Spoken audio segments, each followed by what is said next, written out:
Class 5th English टाठो बच्चों आज नौ lesson पढ़ें यह जन नाव छो the man who empowered the blind. Blind छो तह पता है ब्लाइंड छ वनान यस न गाश आस कि यस इस वनान छ उन या अंधा उर्दू पे। एक आदमी जिसने अंधों को मजाज बना दिया यानी तम तुल तम पन्न कोठन पे इंसान तम सज कहानी यथ मज। Have you ever been in a room when the lights suddenly go off and everything become dark. दपान यह क्या तुशवा तिस बार वुछा कमरस मज ये अचानक पावर गसा लाइट ऑफ गसा कमर मज एवरीथिंग बिकम्स डार्क प्रथ कह चीज बासान अं गोटुई अं गोट। हाउ लॉस्ट यू फील तु क्या तम जर महसूस करान but then he lights come back and all is well for you. मगर अथ असनास मज युथु लाइट बे लाइट तो तह कोता तिस बार खुशी हुंद महसूस इजहार गसान तु छु करान बे पनुन पान बे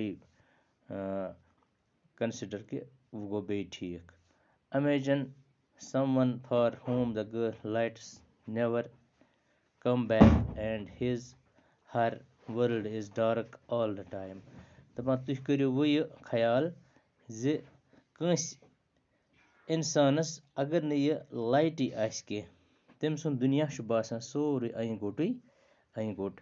These are the sightless people whose eyes cannot see। तम लूक इन अचन गाश कहें। Here is a story of one such person who empowered the blind to read and write। यह कहानी मज हसा यह कहानी यह तिथिस अकिस इंसान सज मुतलक यम अन्न हो पढ़न तो लेखन तह कित पा पढ़न तो लेखन। यह स्टोरी आज पढ़े थो तु नजर। Louis Braille was born in a small village of Capri near Paris। Louis Braille इंसान आसान अकिस लकटिस गामस मज जामुत पैरिस अकिस लकटिस गामस मज इन 1809 1809। Monsieur Braley Lois father made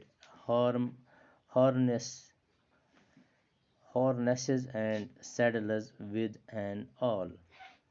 दपान युस हसा यह ब्रैली यह हसा यमिस लुइस सुन फादर यह बनावान हथियार बे बनावान जीन अकि अमिस सु हुनर यह जीन तो बे हथियार बनावान विद एन आल किस्मुक आला आसान यम सत बनान यम सत वुल सुराख कर। One day little Lois picked up the awl and made a stab at the leather।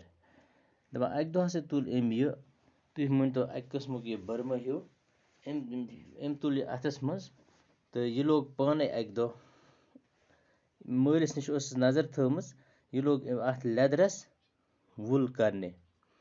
As he bent down the awl suddenly flipped up and injured his eyes।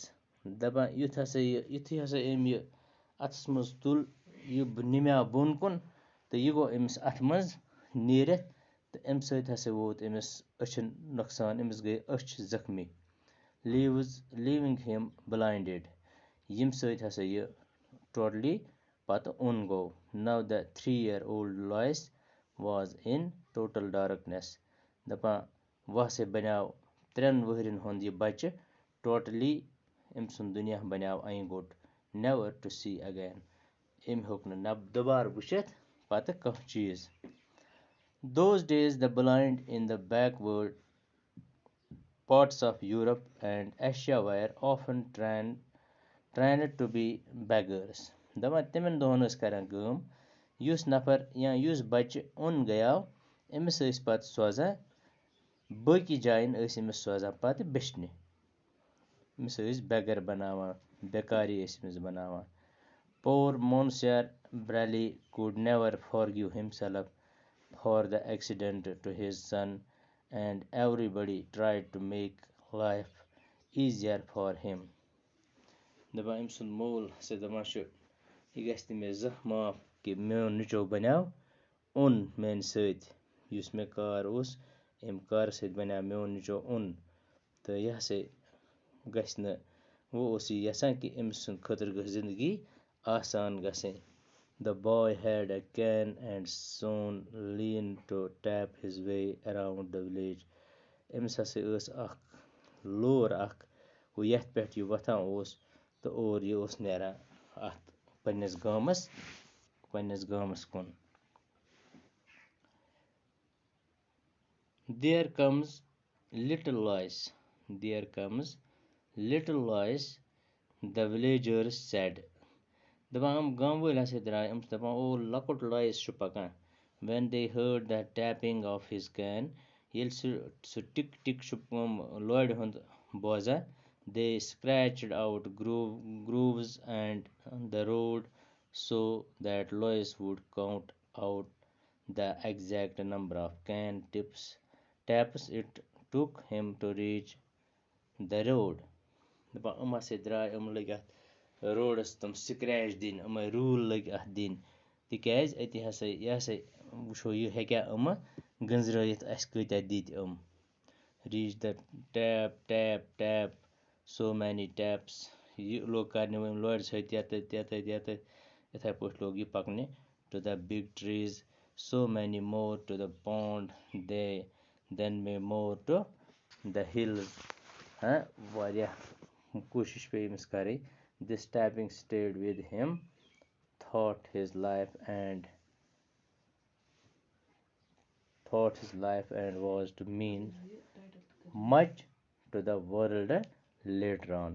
دپان یِمو ٹِپو ہسا کٔرٕکھ کٲم أمۍ سٕنٛدِس دٮ۪ماغس منٛز اوٚنُکھ یہِ اکھ خیال نوٚو خیالا اکھ کہِ یہِ کۭتِس کالس کرٕ بہٕ تہٕ یتھ خٲطرٕ ہسا پیٚیہِ کینٛہہ سونٛچُن.